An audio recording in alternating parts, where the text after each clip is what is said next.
you sharing pehle or you after I introduce that? After you. Share? Okay, yes, after you. Okay, sure. Good evening, everybody. Going to be talking is the best possible teacher. I am privileged to be his teacher, and higher mental status examination is very important, and it gets very commonly ignored by most of the postgraduates. I think it will be very important to understand, and Dr. Kaushik is the best person who will be able to guide you how to do it. Dr. Kaushik, we can start. Thank you, ma'am. Thank you, ma'am. Thank you for your kind words, ma'am. I think we'll now start the presentation. I hope everybody can see the presentation. Okay.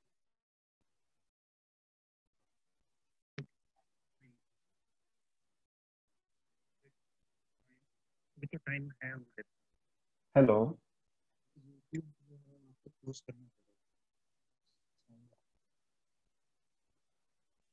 Can you all see my presentation? Yes, sir. Okay, thank you. So we'll start with the presentation, and today we are going to talk on higher mental status examination, and I'm grateful to Association of Child Neurology. It was an initiative of Dr. Rekha, Dr. Suhasini, and I'm grateful to my teacher, Dr. Shifali, for agreeing to moderate the session here.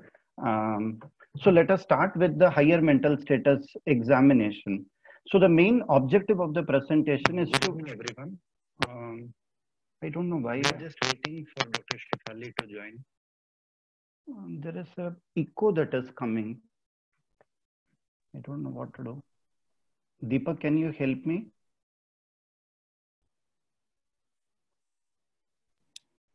We are not hearing an echo.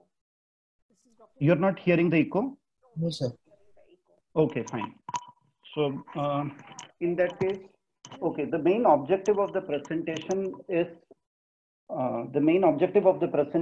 to get familiar with the terms that are used in higher mental function examination, and this is primarily to help the residents present higher mental function examination in their examination or while evaluating the cases. So probably I am not going to go into in-depth of higher mental function examination. So when it comes to basic principles of higher mental function examination, you will realize that higher mental function should ideally be performed in a hierarchical manner, and it should start right from the consciousness to then coming to the basic function testing like language testing, which is there, to higher cognitive functions like calculations and insight. So it is very important to understand that it has to go from consciousness to language to calculation and insight. But often you will realize that most of the time we are trying to just comment on the consciousness and the language, but it is important that impairment in consciousness. Hi, ma'am. Sorry, वो caps में था. मैंने caps sorry. Hello. Impairment of the consciousness and impairment in the consciousness, language, and attention span might actually confound the other further examination of the higher mental functions also. So it is extremely important to understand that the level of the consciousness has to be really very intact for a person to proceed with primarily proceed with the kind of examination which is there. The attention span should also be good, so that the further examination of higher mental function can be taken care of. So this is a kind of a mnemonic that we have created as such to remember higher mental function examination. So you can basically talk about the divide the higher mental function examination into mental status examination and higher mental function examination. So the mental status examination is going to include appearance, behavior, communication. Give me 1 minute. There is some problem that's coming.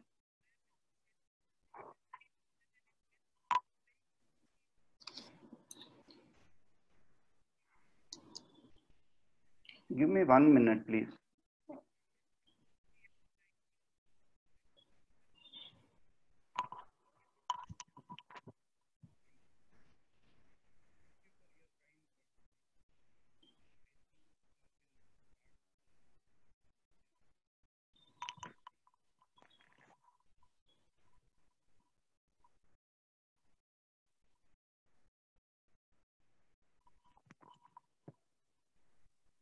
What happened, Kaushik?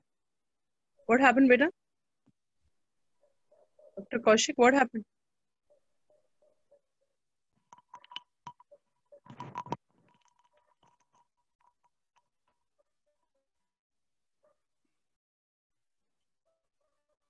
I hope now the things are much clearer. Can somebody just say yes so that I can proceed? It's clearer, beta. Okay, thank you, ma'am. Thank you. So basically, we can remember the higher mental status examination as ABCDE, that is appearance, behavior, communication, delusion and hallucination, and emotion, mood and affect. These are the 5 ABCD that you can remember. And the higher mental function examination can be very easily remembered by testing for COMA PIFAC, that is consciousness, orientation, memory, abstract thought, attention span, perception, insight, calculation, released reflexes, and other lobar functions which are there. So it is very simple to remember that it is appearance, behavior, communication, delusion and hallucination, and emotion, that is ABCD for mental status examination. And for higher mental function examination, you can remember by COMA PIFAC, that is consciousness, orientation, memory, abstract thought, attention span, perception, insight, calculation, released reflexes, and other function. So this is the single template that I want postgraduates to remember probably, and this might help you not forget higher mental function examination, how to proceed with that higher mental function examination. So it starts from the appearance and the behavior. In the appearance, you know that you have to primarily look at the personal cleanliness, whether the child looks relatively clean, how are the facial expression, is the child maintaining some kind of an eye contact or not, does the child seem to have any interest in the surroundings, is the child very cooperative to examination or not, is the behavior totally appropriate to the situation or not, is there any evidence of aggression, disruption, or hyperactive behavior that you are trying to see. So the first thing that I want to see, the moment the child walks in or the moment you see the child, how is the appearance of the child? Do you think the child is having some kind of an aggressive behavior? Is the child maintaining eye contact with you or not? Is the child showing some kind of an interest or it is not showing the interest? So how do I describe it in the exam? I can say that the child is well groomed with a clean dressing. The child is sitting comfortably in the chair, has reasonable interest in the surroundings, and is quite cooperative to examination, and his behavior appears to be appropriate for the situation with no evidence of hyperactivity, aggressive or disruptive behavior. So overall, you can say that the appearance and the behavior appears to be relatively quite okay. So after appearance and behavior, the third important thing that we tend to see is C, that is communication. So that's what I told you. It is appearance, behavior, communication, delusion, and emotion. So communication is what I am trying to communicate to you. Communication primarily tries to mean that it is any kind of a verbal or a non-verbal behavior that influences the behavior, idea, or the attitude of another individual. That means if I have some idea in my mind and I want you to probably go and understand that higher mental function, so that means I'm communicating. So I'm communicating either with the words as well as with the verbal gestures, which you can also see. So if I'm able to communicate my idea, whatever is there in my mind to you, that is what is communication. Language is nothing but it is a use of a conventional system of the symbols like spoken words, sign language, written language, pictures for communication, which is there. But whatever is coming out of my mouth, that is the sound that is coming out, is basically nothing but it is an expressive production of the sound, which includes articulation, fluency, voice, and resonance. So you need to be very, very clear by understanding that communication does not always require speech to be present, right? Speech is nothing but it is the sound that is primarily getting formed. So overall, I try to see the language are usually there in the left hemisphere, that is dominant hemisphere. 94% of the right-handed people, the dominant hemisphere is the left hemisphere, and then 75% of the left-handed people also the dominant hemisphere continues to be the left hemisphere. So there are 3 broad areas of the language which most of you are familiar, that is Broca's area, Wernicke's areas, and supplementary cortex area. I want this class to be a little interactive, and I want all of you to poll on this question. Can you see on the screen a poll? Yes, sir. Great. Can you all mark the poll?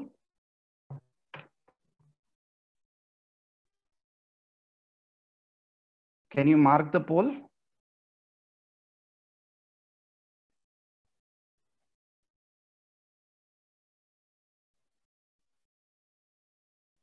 I can't see anybody voting. Can you see the poll which is there?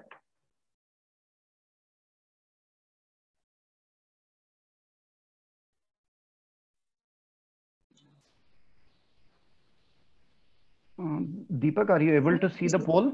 Yes, sir. Yes.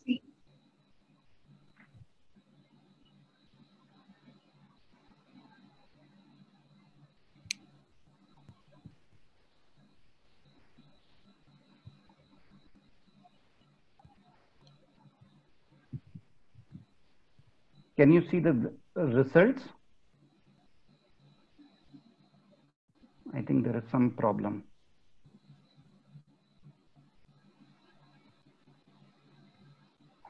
Okay, so can people understand that? Can you identify the wrong match which is there? You can also answer in the question day. You're not able to mark the answer, people are trying to say. Okay, let me try again.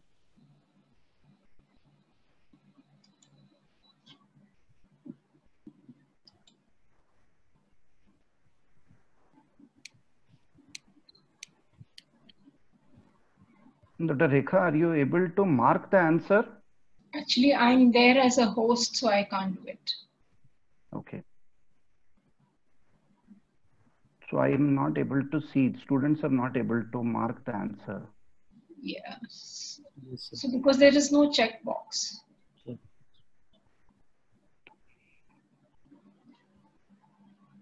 Okay, fine. So in that case, what I'll do is that I'll continue with the presentation only. So you can identify that Okay, many of you students Dr. can Kaushik, answer in the... Dr. Yes. Kaushik, just a minute. The Yeah. poll is active now.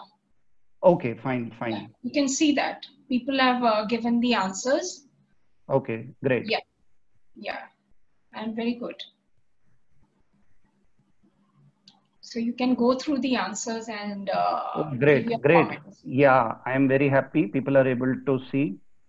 But there are things that are being answered simultaneously. Okay. I think it was launched in a wrong this thing. It's okay.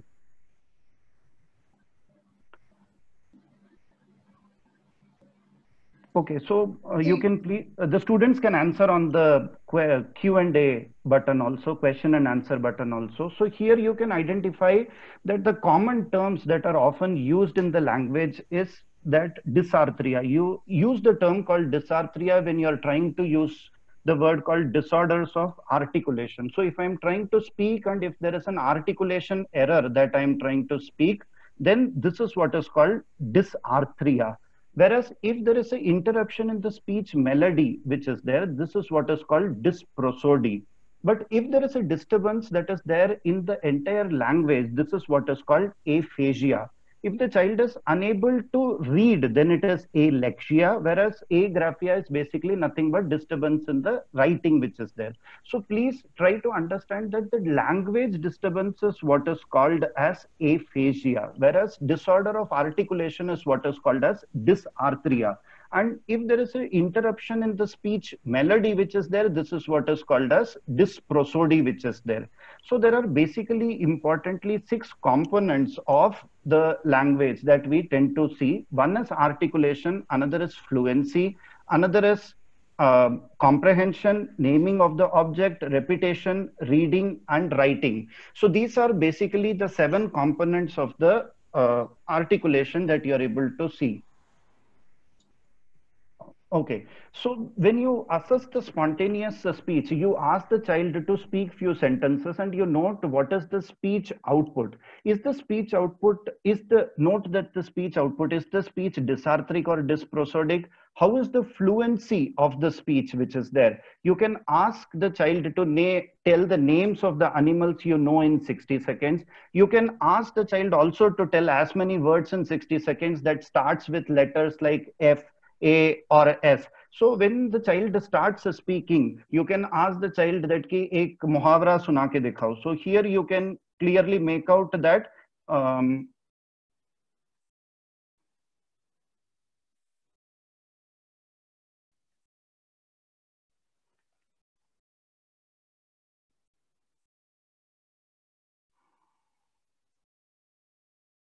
can you all hear me?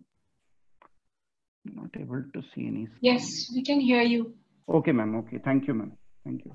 So basically, you can remember that the fluency is basically tested. So you can ask the child to say muhavra, or you can ask the child to recite a poem like Machli Jal Ki Rani Hai. So here you notice that how is the fluency of that particular child which is there.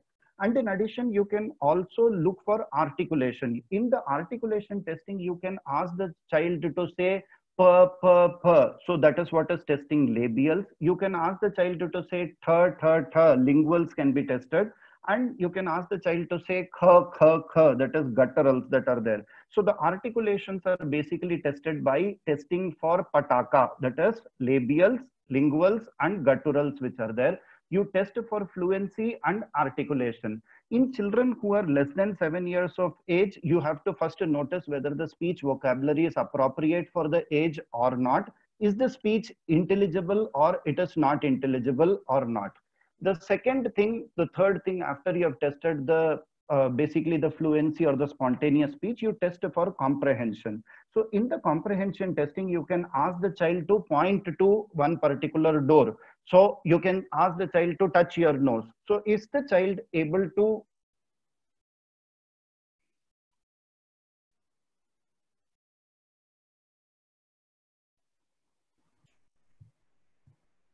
So slides share करने.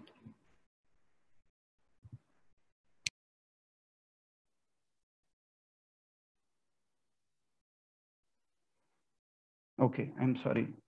Did people not see anything?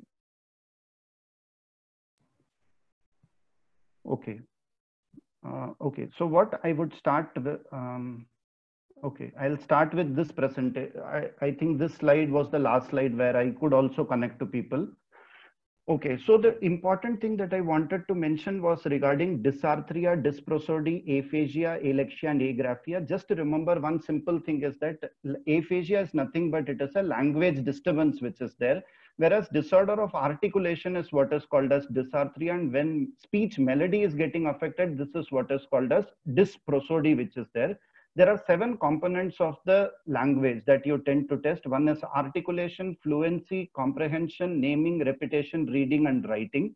When it comes to spontaneous speech, you test for the spontaneous speech whether the child has a good speech output or not, whether the child's speech is dysarthric or dysprosodic, how is the fluency of the child, and what is the articulation, how is the child articulating with you all.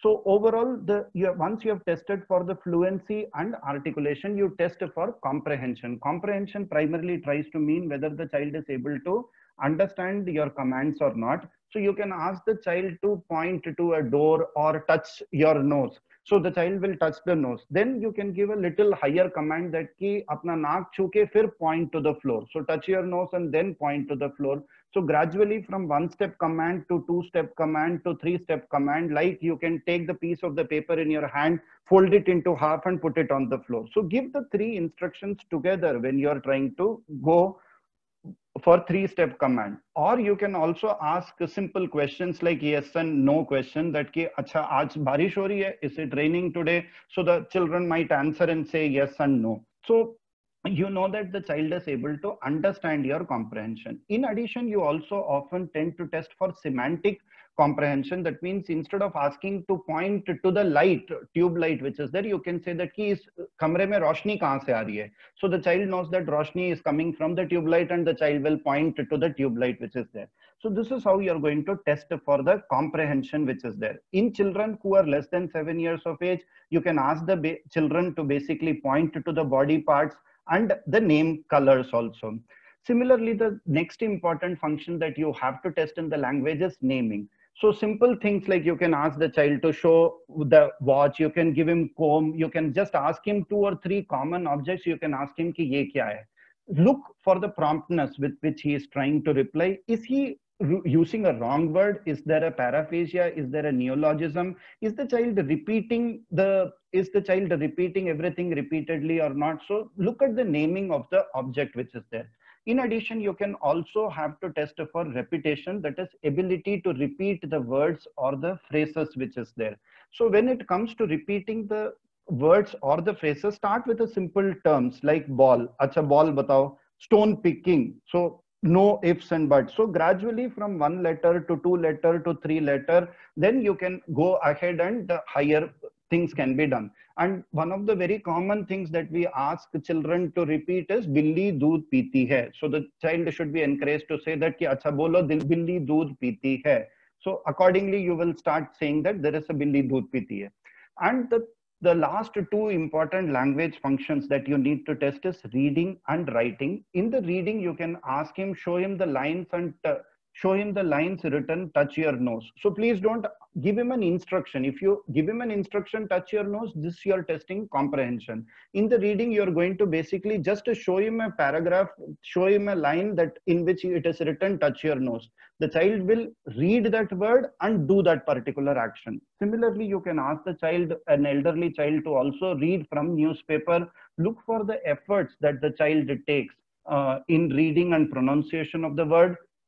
And you ask the child to write also. And a very important thing that we need to remember is that don't ask the child to write his name alone. Ask the child to write that ki acha school ka naam likho tum, apna naam likho, ghar ka pata likho. So ask him to, write a few lines, few words, few sentences to check for the language. So there are 7 functions of the language that I want all of you to remember. One is fluency and articulation. Number 2 that you need to test is basically the auditory comprehension that you have to understand. Then you have to basically test for naming and repetition, and then you test for reading and writing. So these are 6 functions of the language that should always be tested.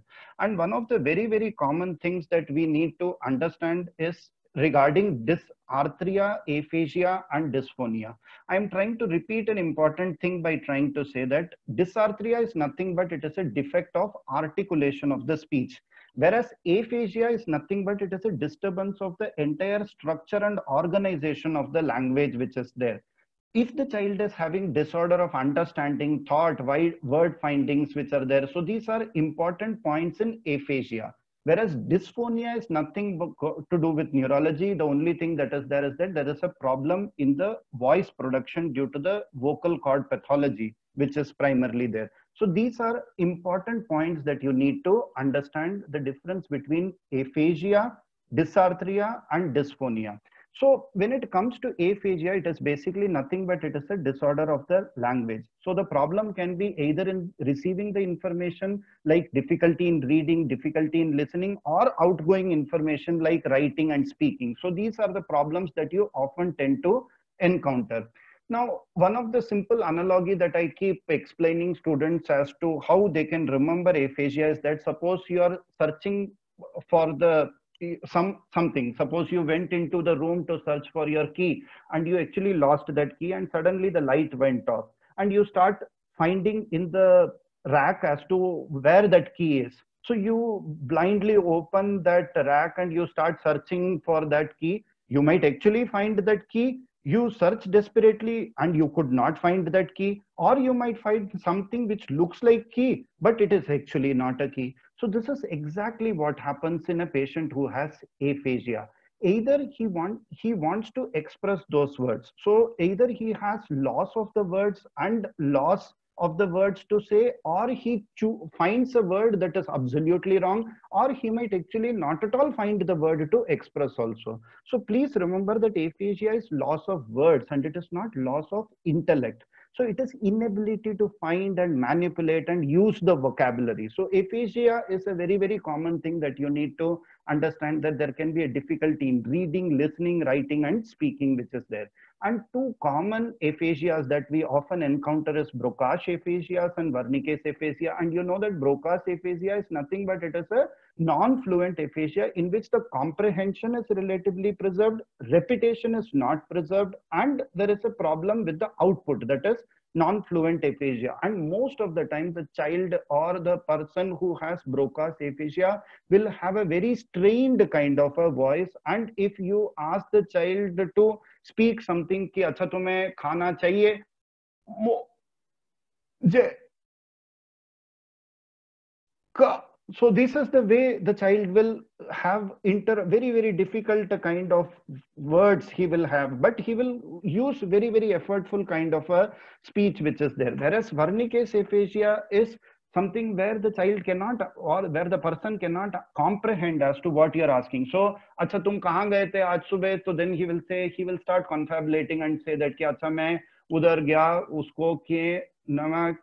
So he might often try to confabulate and he might try to come up with something which doesn't make too much of a speech, too much of a sense. So Wernicke's aphasia, the children will have fluent speech, but most of them are meaningless. The comprehension is very, very poor. Repetition is usually not preserved in the Wernicke's aphasia, which is there. So I want you to understand that if the speech is fluent but disorganized, unable to follow the instruction, you're probably thinking in terms of receptive or Wernicke's aphasia. If the child is unable to repeat, then you know that you're talking about conduction aphasia, which is there. Expressive or the Broca's aphasia is going to have non-fluent kind of aphasia. Nominal aphasia is going to be unable to name the items which are primarily there. So Broca's aphasia will have a lesion in the Broca's area. Wernicke's aphasia will have lesion in the supramarginal gyrus of the temporal parietal lobe and the upper part of the temporal lobe. And conduction aphasia is something where you will have arcuate fasciculus that is getting affected. So an important thing that you tend to see, an important thing that you want to tend to see is dysarthria. So when it comes to dysarthria, you need to remember that dysarthria basically means difficulty in pronunciation of the words which are primarily there. So it can be broadly divided into cerebellar dysarthria, bulbar dysarthria, pseudobulbar, and extrapyramidal dysarthrias which are there. So I want you to now go through this important point that you need to understand, is that if there is a difficulty in the pronunciation, the speech might sound like a nasal or a slurred speech which is there. So it's a flaccid kind of a dysarthria. Whereas a child who has spastic dysarthria, the speech might sound as if the patient is trying to squeeze out the words from a pursed mouth. So that means if the child is asked to speak some kind of a words, he might say so he will have a lot of effortful speech, and it will look as if the child is speaking right from the deep of the stomach which is there. Whereas in children who have flaccid dysarthria, you will see that there will be absolute loss of the melody of the voice which is there. And if the speech gets totally dysarthric, if it is becoming uncoordinated, you know you're probably dealing with some kind of an ataxic dysarthria which is there. So please listen to this. और school का नाम क्या पूरा? और mummy का क्या नाम है? हाँ? और पापा का?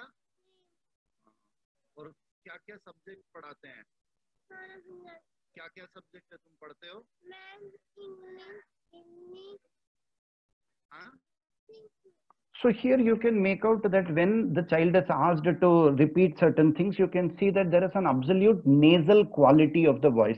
The child is able to clearly understand, the comprehension is absolutely good, the child is answering appropriately, the fluency appears to be quite okay, but you see that there is a problem with the articulation problem. So it is definitely not an aphasia, it is definitely not a dysphonia, it is definitely a dysarthria which is there. Very commonly you tend to see another word which is dysphagia also. Often many of the neurologists tend to use aphasia and dysphagia interchangeably.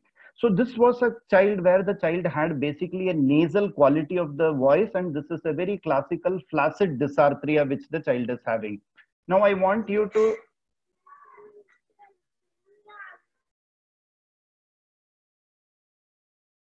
okay, can you hear this?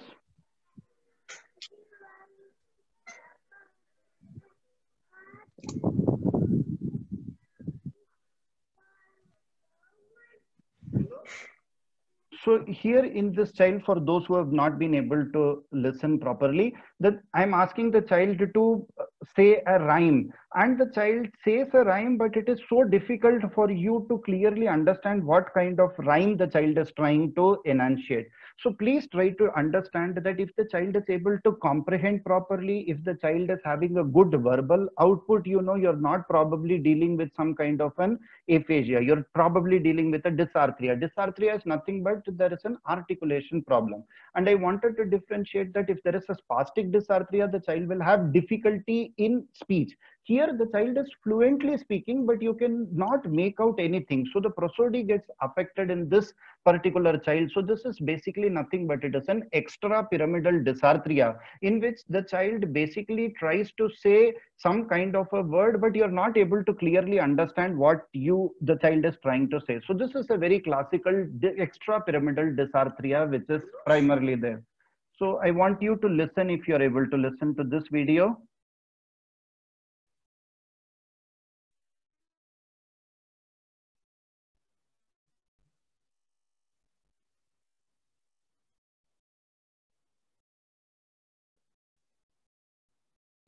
So here you can very clearly make out that this child also has a nasal quality, and this is a case of a Guillain-Barré syndrome where the child has basically a bulbar palsy due to which the child is unable to speak. The child is able to clearly make out, but the quality of the voice is so poor that you're often not able to. So these are all basically articulation errors that you need to understand, that children with dysarthria primarily have articulation error. So children, the important message that I want to give is that children with spastic dysarthria will have difficulty in speech.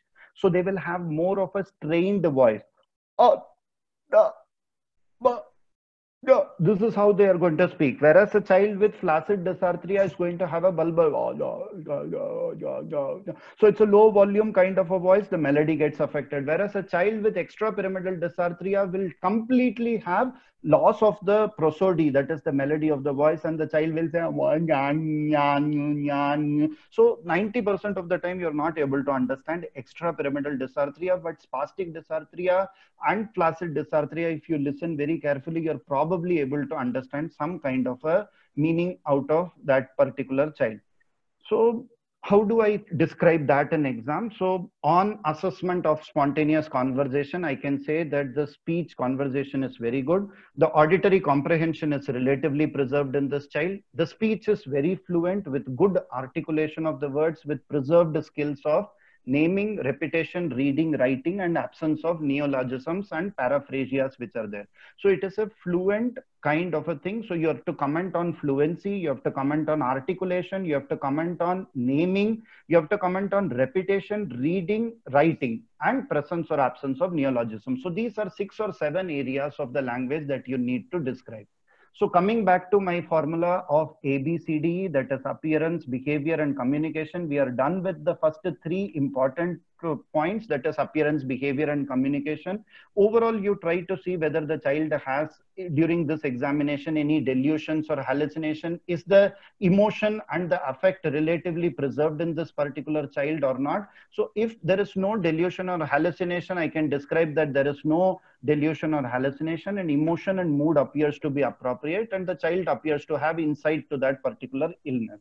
Now coming to the most important part, that is coma PIFAC, that is consciousness, orientation, memory, abstract, attention span, perception, insight, calculation, released reflexes. So consciousness is something which is primarily divided into two major components. One is wakefulness, another is awareness. So wakefulness is nothing but it is arousal or the alertness, whereas awareness is nothing but it is awareness of the self as well as the environment. And it is obvious that awareness cannot occur without the wakefulness, but wakefulness can occur without awareness which is there.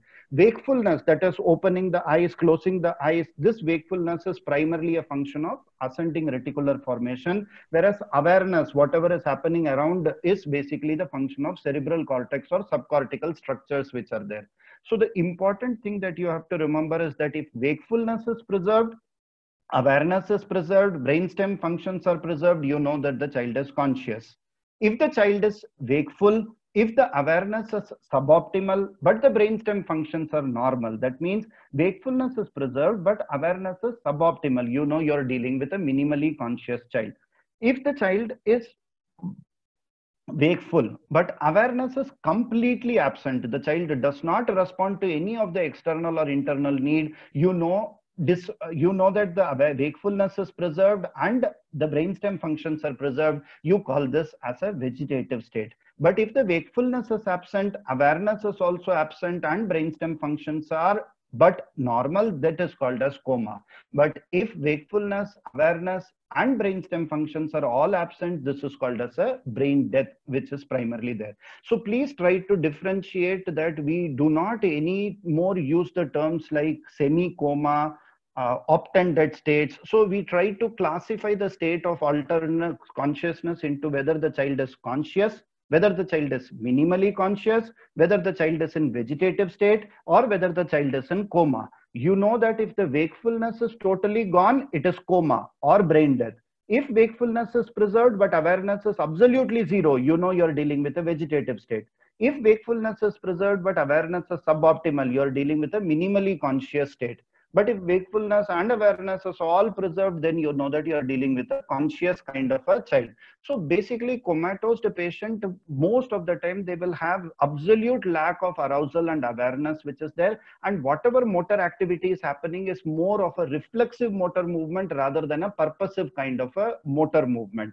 Whereas in a vegetative state, I told you that the wakefulness is preserved but awareness is completely absent in this particular child. And it is said that if this same awareness, impairment of awareness is persisting for a duration of more than 1 month, then I call this as a persistent vegetative state which is there. Whereas in a child, if the child has a severe alteration of the consciousness, wakefulness and cyclical arousal is present and intermittent self-awareness is there. That means some amount of awareness is preserved. Intermittently, he tries to follow the command, reply in yes or no kind of a fashion which is there. So you know you're probably dealing with a minimally conscious state. So please, I wanted to emphasize on the fact that we are no more using the terms like opt-and dead state, lethargy, opt-and dead stupor. So we try to avoid these terminologies as much as it is possible. Now, another very common state of alteration that you often tend to see is delirium. Delirium is nothing but it is an acute confusional state where the child is going to have some kind of a disorganized kind of a thinking, where the child is going to have, impairment of the attention. The child will keep pulling at the clothes. The child will pull at the hair, will start mumbling certain words which are there.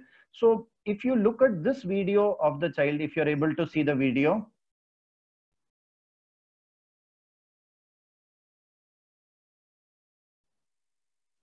So here you can see this child presented casualty and you can hear.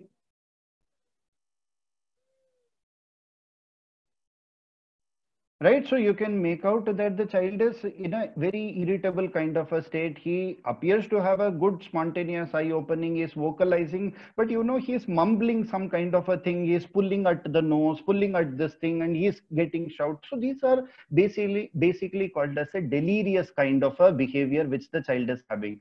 So if the child is absolutely conscious in the exam, it is good to present that the child is sitting comfortably in the couch with spontaneous eye opening, following very simple commands of moving the limbs which is there with appropriate verbal sound which is there. The baby is Or if it is a small baby, you can say that the baby is lying comfortably in the mother's lap, fixing and following the mother's face, cries when the child is damp, feeding quite well, moving all the four limbs spontaneously. So this is how you describe the consciousness which is there.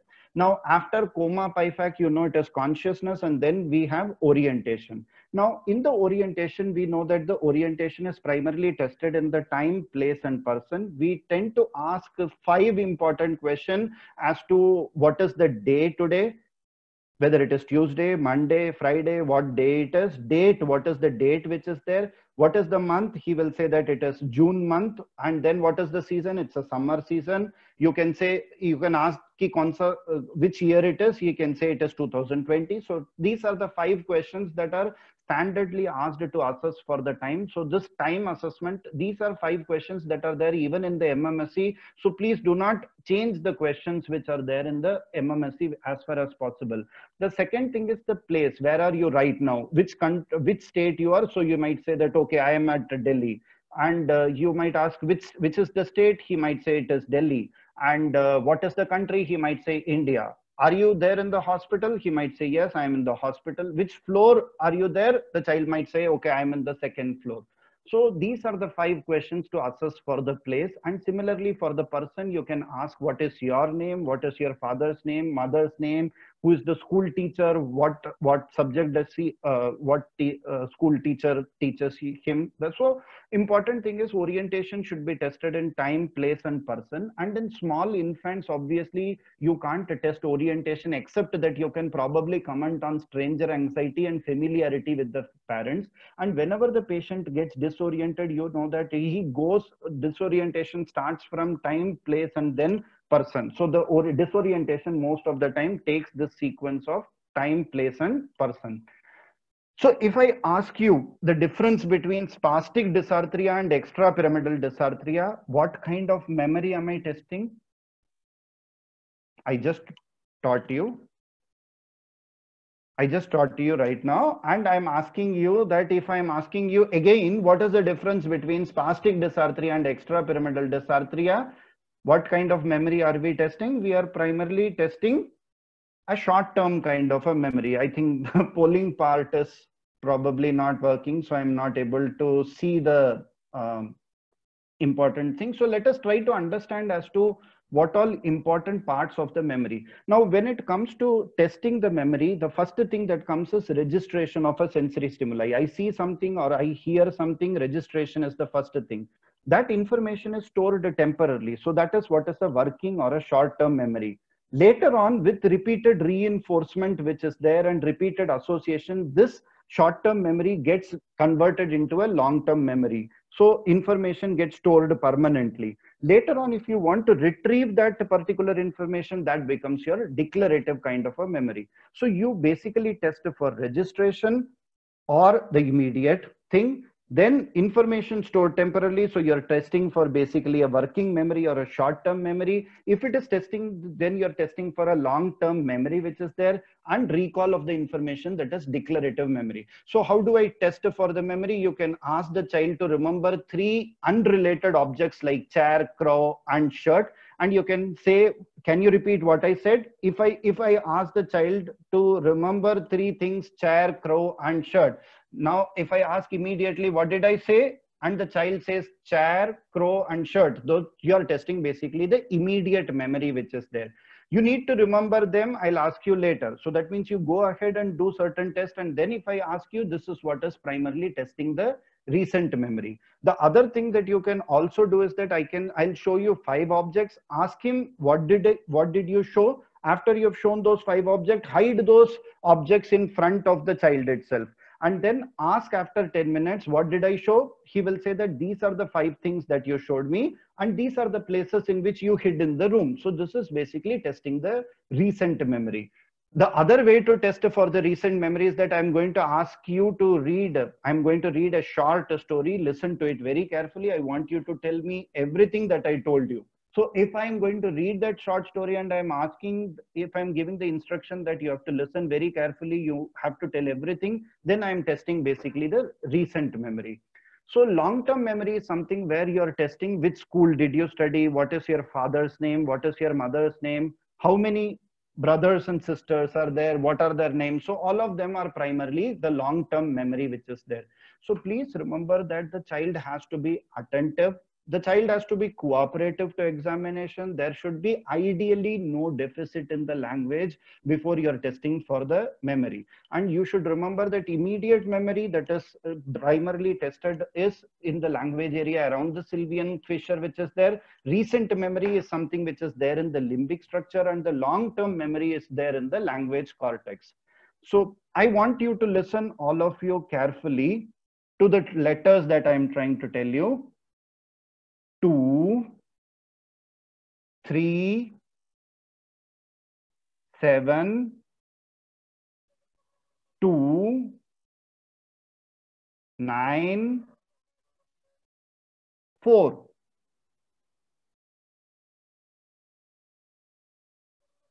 Can you repeat it in a reverse order? So if the child has listened carefully, you can primarily ask the child basically as to what is the digits that you have basically asked the child. So this is how you're testing for attention. Please remember that while you're administering the attention test, there are multiple methods of testing the attention test. You can ask the child to tell the months of the year like January, February, March. Ask them now, tell them backward, December, November, October. And you can start by saying that now start with 100, now start subtracting 7 till I stop. So 100 minus 7, okay, he says 93. Okay, so subtract 7 from that, he says 86. Subtract 7 from that, 79. So please, you can go ahead and test for the attention. But in children, most of the time, we often tend to use the digit span test, and you can ask the child to repeat what you said, the way I just did with you. You can see how many digit forward he is able to repeat and how many digit backward he is able to repeat. Overall, we tend to remember that a 6-year-old child will be able to tell 5 digits forward and 3 digit backwards, and a 10-year-old child will be able to tell 6 digit forwards and 4 digit backwards to test for the attention span. One very important thing that everybody should remember while testing for the digit, administering the digit span test, please go very, very slowly. Please do not say 804624. This becomes an immediate memory that you are testing. So please do not test for attention span in this. You have to use very, very slowly, that it is 8, 0, 4. So if you have to go very, very slow so that you're checking for the attention and not the immediate memory. So can you remember the 3 objects that I asked you to remember? The 3 things that I told. So then if he says that, okay, you told me about the 3 objects that you said, then you're testing for the short-term memory. So after you go ahead with the 3 tests, you can go back to find out whether the child remembers that short-term memory or not. So once it comes to consciousness and orientation, I can say that the patient is oriented to time, place, and person and has a reasonable attention span with intact, immediate, short-term and long-term memory. So we are done with consciousness, orientation, memory, and attention span. The 3 small things that you have to remember is abstract thought, perception, insight, and calculation. Abstract thoughts are usually tested. It's a kind of a frontal lobe function that you're testing. You can ask the child to interpret certain proverbs, simple proverbs in the local language that you can give. And in Hindi language, for instance, you can say, Ghar ki murgi dal barabar. What do you mean by that? So you can ask the child to interpret what the proverbs primarily try to mean. You can also test for the abstract testing by testing for what is common between trouser and jean. The child might think and might say that, okay, both of them are cloth. What is the common thing between apple and banana? Both of them are fruits. Can you tell a difference between laziness and idleness? Can you tell me a difference between lie and mistake? Can you tell me a difference between a skirt and a pant? You can say that, okay, skirt is something which a girl will use and a pant is something which men will generally tend to use.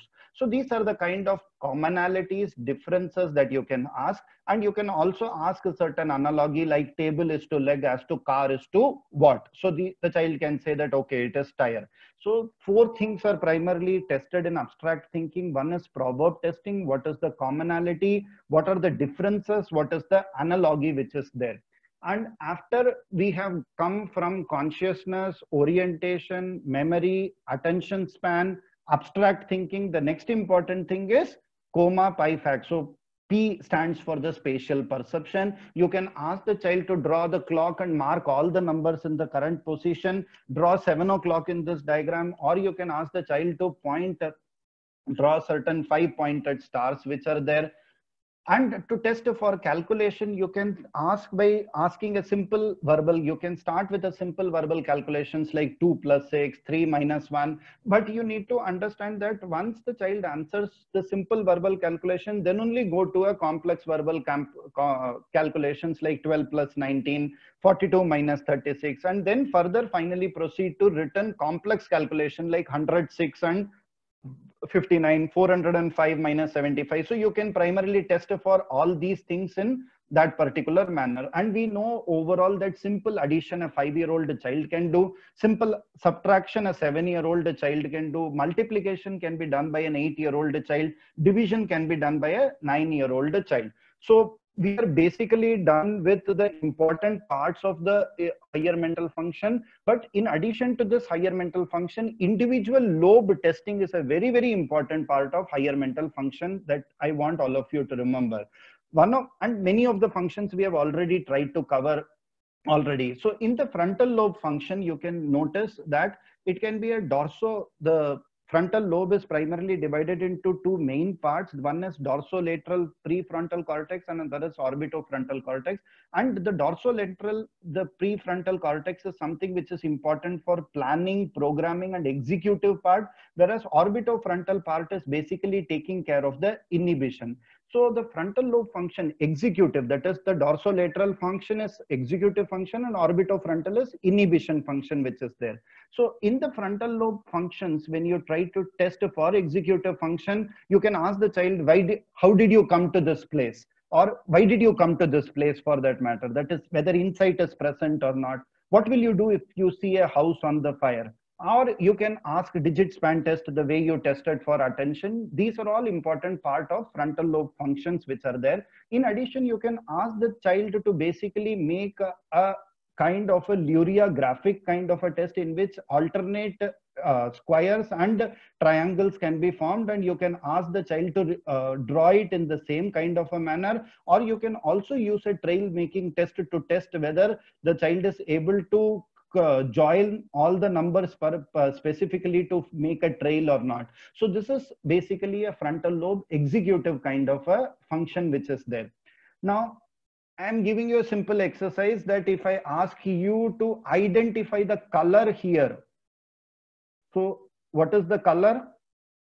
We have a tendency to read it as a red and orange, but it is actually green, which is the color which is there, and this is basically the color which is. So you need to remember that basically we are testing for the orbital function, which is pink color which is there. So you have to, instead of reading it as a red and orange, you have to basically read it as green as the color and pink as the color. So this is basically the disinhibition that you are primarily testing for. So orbitofrontal or the frontal lobe functions which you are testing for, you are checking for inappropriate dressing sense and behavior. You can ask the test to do a simple test like go no go type kind of a test. That means if I tap once, the child will also tap once. If I tap twice, the child should not tap. So I will try to say and see how many taps he is able to do, and number of the errors is primarily recorded. And what I just showed you in the last slide, that is Troop test, is also testing for the orbital frontal. So you have to remember that it is the color, not the word, that needs to be identified in the orbitofrontal functions which are there.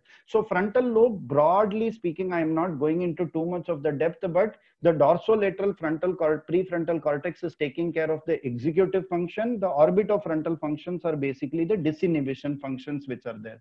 Now, when it comes to the parietal lobe functions, you have two most important praxias which you have to test for. You ask the child that how will you comb your hair? Show me how do you brush your teeth? And the child will say that this is how I brush my teeth. How will you throw a ball? This is how I'm going to throw a ball. And you can ask the child to, these are what are called as basically ideomotor kind of apraxias. So whenever you have a neurology praxia, means something which is a learned motor activity. If the child is able to perform that learned motor activity, that is a praxis which is there.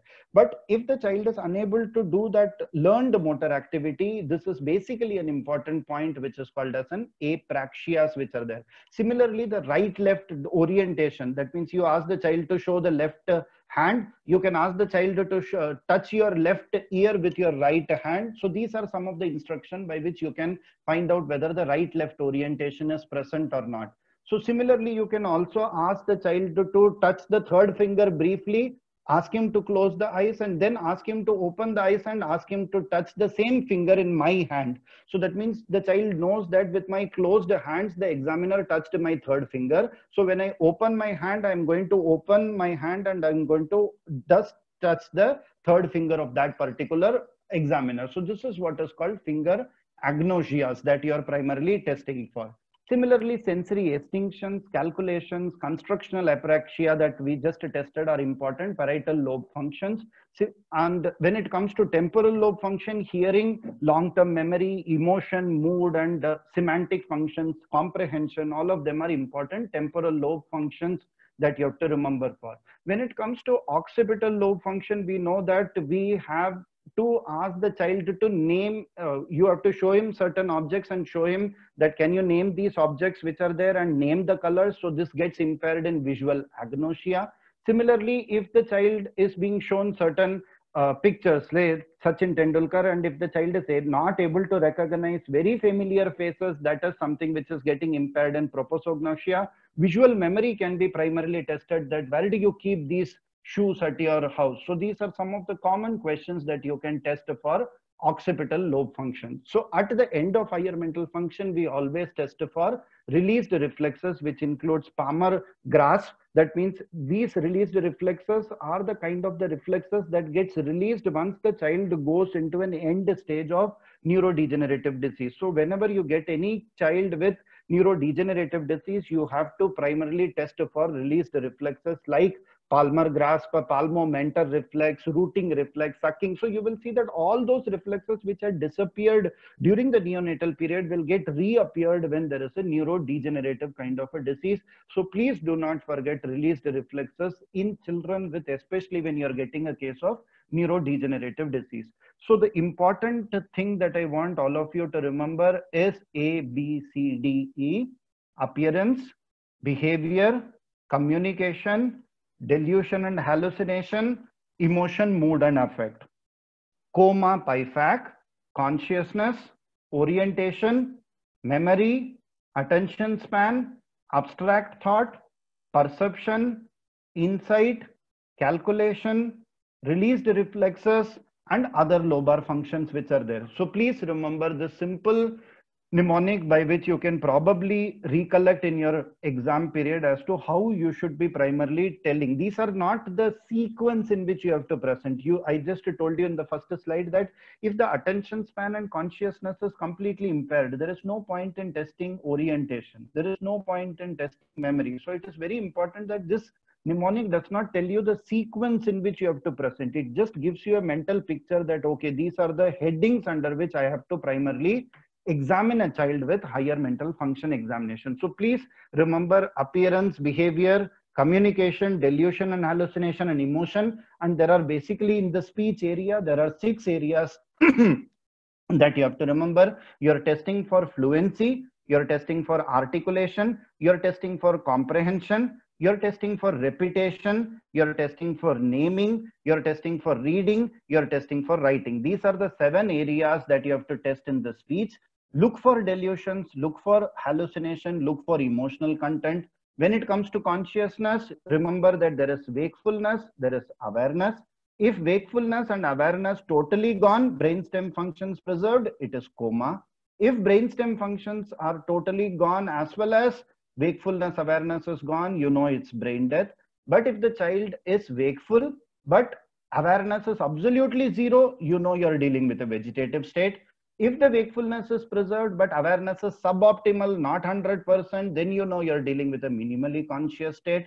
So, and if everything is fine, the child is conscious. Orientation should be tested in time, place, and person. Memory should be tested for working memory. You should test for short-term memory. You should test for long-term memory. Attention span should be always tested using the digit span test. Abstract thought is something which should be tested by giving certain proverbs, asking for analogy, asking for similarities, asking for differences which are there. When it comes to spatial perception, you can ask the child to draw a clock and draw a point, 5-pointed star, see how perception is there. Ask the child why you are there in the hospital. The child will say, I am ill, that's why I am there in the hospital. Insight is there.